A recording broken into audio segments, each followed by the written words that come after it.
नमस्कार, स्वागत है सभी भाई बहनों का हमारी आज की सच्ची खबरों में। तो बहनों, सभी आंगनवाड़ी कार्यकर्ती होम विजिट करें सुनिश्चित। ये डीएम के आदेश निकल चुके हैं। ये यानी सहारनपुर से हैं, तो सहारनपुर का मतलब ये नहीं सहारनपुर, ये ऑल इंडिया यानी पोस्टर टैकर पूरे भारत का है। तो सभी जिलों में, सभी राज्यों में ये कार्य करने होंगे। डीएम डॉक्टर दिनेश चंद्र की अध्यक्षता में कलेक्टर सभागार में पोषण अभियान के तहत गठित जिला पोषण समिति की बैठक आयोजित की गई। डीएम ने निर्देश दिए कि कवच एवं पोषण ट्रैकर ऐप गुणवत्तापूर्ण एवं समय से 100% फीडिंग सुनिश्चित की जाए। सभी आंगनबाड़ी कार्यकर्ती घर घर जाकर 100% होम विजिट सुनिश्चित करें। आंगनबाड़ी केंद्रों पर राशन वितरण नियमानुसार हो सके इसके लिए समय समय पर एसडीएम को भ्रमण करने के साथ व्यवस्थाएं जांचने के निर्देश दिए हैं। बैठक में डीएम ने निर्देश दिए कि जिले में कायाकल्प के तहत जिन आंगनबाड़ी केंद्रों पर कार्य चल रहा है उसे मानक के अनुरूप जो इंडिकेटर्स तय किए गए हैं, यानी जहाँ जहाँ पर हर स्कूल में और उस पर पैसा नहीं आया है, आंगनबाड़ी केंद्र का जहाँ जहाँ पर पैसा आया है कायाकल्प के लिए, तो उनके कायाकल्प कार्य पूरे करने हैं। अब मैं आपको दूसरे आदेश की तरफ ले चलती हूँ, लेकिन बहनों इससे पहले मैं आपको बता देना चाहती हूँ आज 5 जून हो चुकी है, आज पर्यावरण दिवस है। तो आपको आज क्या करना है वो हमने कल बता दिया था। जिन भाई बहनों ने कल की वीडियो नहीं देखी तो जाकर के देख लें। लेकिन आज मुझे एक खुशी है कि आप सभी बहनों ने बता दिया, कम से कम अब योगी जी की नींद टूटेगी और हम बहनों के बारे में कुछ सोचेंगे। क्योंकि अगर यही कार्य आप 2019 में कर लेती तो 2022 में आपको कुछ न कुछ मिल जाता। लेकिन अब योगी जी कुछ बहनों के लिए सोचेंगे कि मुझसे कहाँ गलती हुई, कौन सी चूक हुई जहाँ पर इन्हें सीट कम मिली। तो देखिए, अब आपके बहनों ने जो किया बहुत अच्छा किया। दूसरा आदेश देखिए, आपको प्रेस नोट, सीडीपीओ के अवैध वसूली से आंगनबाड़ी त्रस्त हैं। ये कहाँ की खबर है, ये भी हम आपको जनपद प्रतापगढ़ की खबर है। तो इसमें क्या हुआ है, जो बहनें डर कर चुप बैठ जाती हैं तो ऐसा न करें। देखिए यहाँ की एकता में कितनी दम है और सीडीपीओ को कहाँ कहाँ तक जाना पड़ेगा। बाल विकास परियोजना अधिकारी कुंडा एवं बिहार तथा बाल विकास परियोजना रामपुर खास के द्वारा आंगनबाड़ियों से अवैध धन वसूली की जा रही है। कुंडा में प्रति आंगनबाड़ी केंद्रों से 400 रुपये का सुविधा शुल्क मुख्य सेविका के माध्यम से वसूला जा रहा है। दोनों परियोजना में पोषाहार बेचने का दबाव बनाया जा रहा है। प्रोत्साहन राशि में प्रत्येक आंगनबाड़ी केंद्र से अगस्त 2023 में कुंडा में 5,000 रुपये की वसूली प्रति आंगनबाड़ी केंद्र से की गई है। अब बताइए, 5,000 कोई मायने रखती है, लेकिन बहनें खुद इसको पोषाहार को बेच देती हैं, खुद पकड़ी जाती हैं और अधिकारी स्वच्छ साफ बने रहते हैं, साफ सुथरे, लेकिन हमारी बहनें बदनाम हो जाती हैं। रामपुर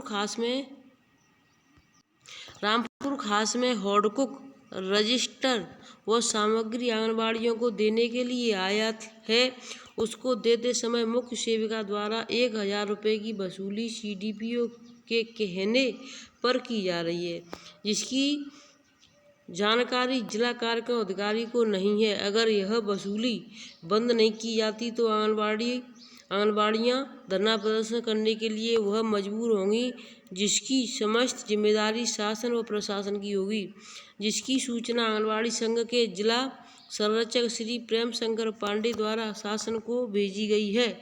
इस प्रकार की वसूली परियोजना माधवंता, सांगीपुर एवं मगरौरा में भी की जा रही है। बाल विकास परियोजना मगरौरा में सहायिकाओं के प्रमोशन में प्रत्येक सहायिका से 30,000 रुपये सीडीपीओ नरेंद्र कुमार द्वारा वसूला गया है।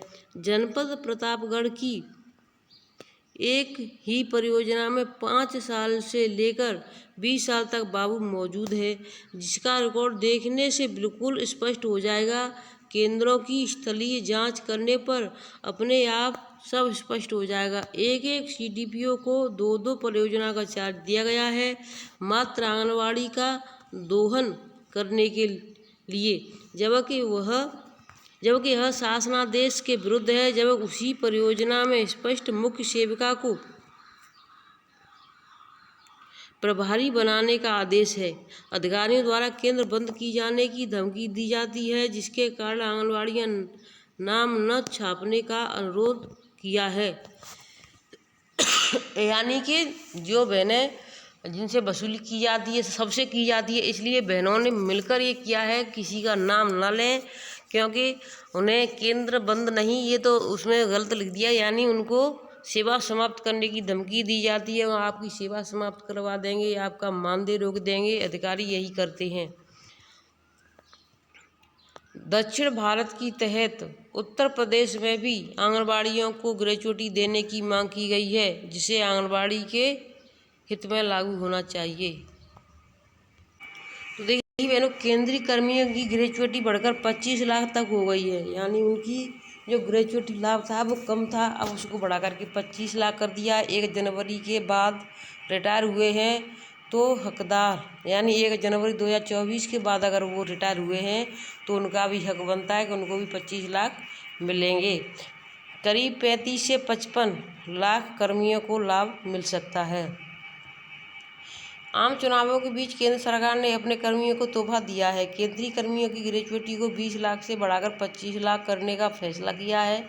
इस बाबत कर्मियों एवं पेंशन मंत्रालय की तरफ से गुरुवार को आदेश जारी कर दिया गया है। इस आदेश के अनुसार 1 जनवरी 2024 को 4% बढ़ोतरी के साथ केंद्रीय कर्मचारियों का महंगाई भत्ता DA मूल वेतन के 50% के बराबर पहुंच गया है। 7वें वेतन आयोग की सिफारिशों के अनुसार जब भी DA 50% हो जाएगा, ग्रेच्युटी में 25% की बढ़ोतरी होगी।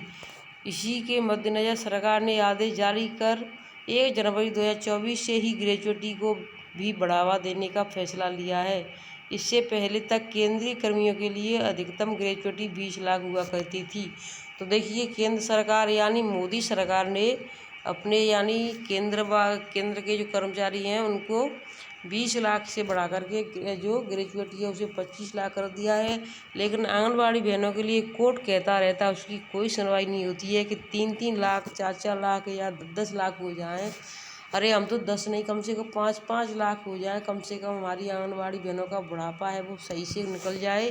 क्योंकि देखिए, जो सारा जीवन उन्होंने अपना इसी में लगा दिया और 2 पैसे भी नहीं बचा पाए, क्योंकि कम से कम 10-20 हज़ार की नौकरी होती है तो 2 पैसे बच जाते हैं और इसमें से कोई क्या बचा लेगा।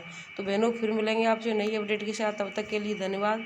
जिन बहनों ने पोषण टैगर अपडेट नहीं किया है तो अपडेट कर लें। KYC किस तरीके से करनी है पोषण टैगर में, अगर जिन बहनों ने KYC नहीं किया तो जल्दी से जल्दी KYC कर लें, नहीं तो आपके लिए दिक्कत हो जाएगी। और जो भी काम कैसे करना है वो पोषण टैगर की वीडियो हमने डाल दी है, तो जाकर के अब सभी ने देख लें। धन्यवाद।